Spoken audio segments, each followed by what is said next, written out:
De volta dos nossos comerciais, estamos recebendo hoje o advogado Dr. Daniel Salomão, que está nos esclarecendo, gente, tudo a respeito de testamento. Mas agora vamos assistir a um depoimento do Gustavo Cano a respeito de testamento.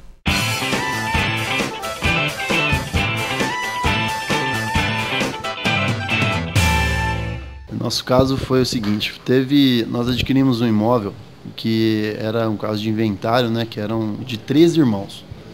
E compramos esse imóvel, fomos pagando irmão a irmão, e ficou um dos irmãos ele recebeu e não colhemos a assinatura dele. E esse irmão ele tinha um problema, uma dívida, né, no mercado.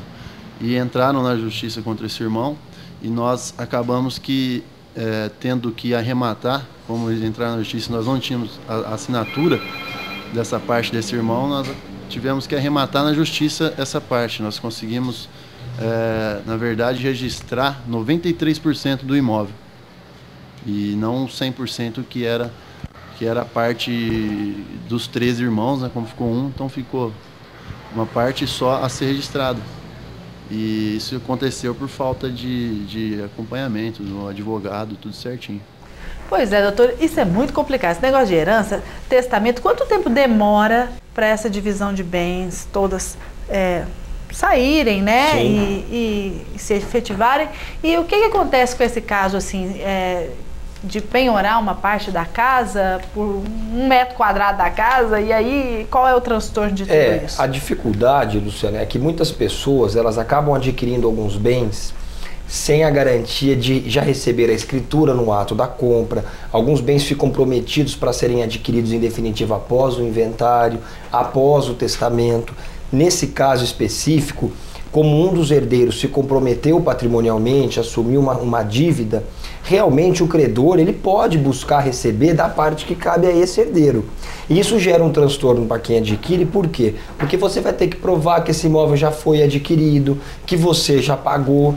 Só que ao mesmo tempo, a transferência do bem ela só se opera com o registro da escritura. Então o juiz pode não convalidar esse negócio e realmente isso gera um entrave, faz com que o processo se arraste realmente. Por muito tempo. Complicado. E é um transtorno danado. Esse lance de herança também, olha, às vezes é injusto. Ai não, herança é tudo de bom, gente. Não, mas é injusto, sabe por quê? Porque eu tenho um caso, porque todo mundo tem um problema com herança, não é comigo, viu, gente, infelizmente. Mas de pessoas, por exemplo, tinha um casal que não tinha filhos, aí morreu a mulher, depois morreu o esposo, no caso.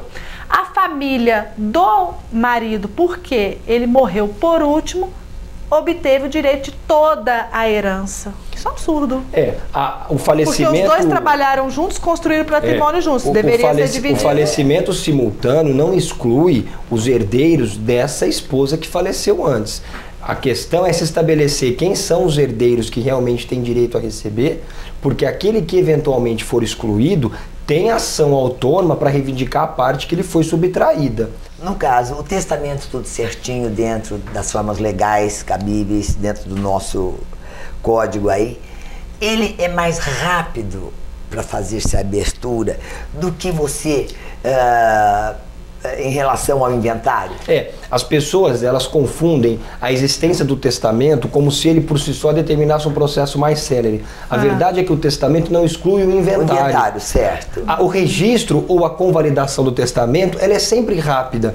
O que determina o tempo da demanda são as questões que vão ser tratadas dentro do inventário. Certo. Então existir ou não testamento não é o ponto determinante para o tempo de duração do processo. E mais rápido ou não? Não é. Depende das questões que vão ser tratadas dentro do processo de inventário, porque uma vez aberto o testamento, ele ali se encerra, todas as disposições dele vão ser tratadas dentro do inventário. Mesmo. Se o inventário transcorrer sem litígio, sem maiores discussões, ele termina rápido, às vezes 6 meses, às vezes 1 ano, e obviamente se as partes não se entendem e começam a divergir em alguns pontos, ele pode se arrastar por um tempo maior. Querido, eu gostaria que você desse aqui, ó, nessa câmera aqui, um alô para o pessoal ficar mais atento em relação ao testamento.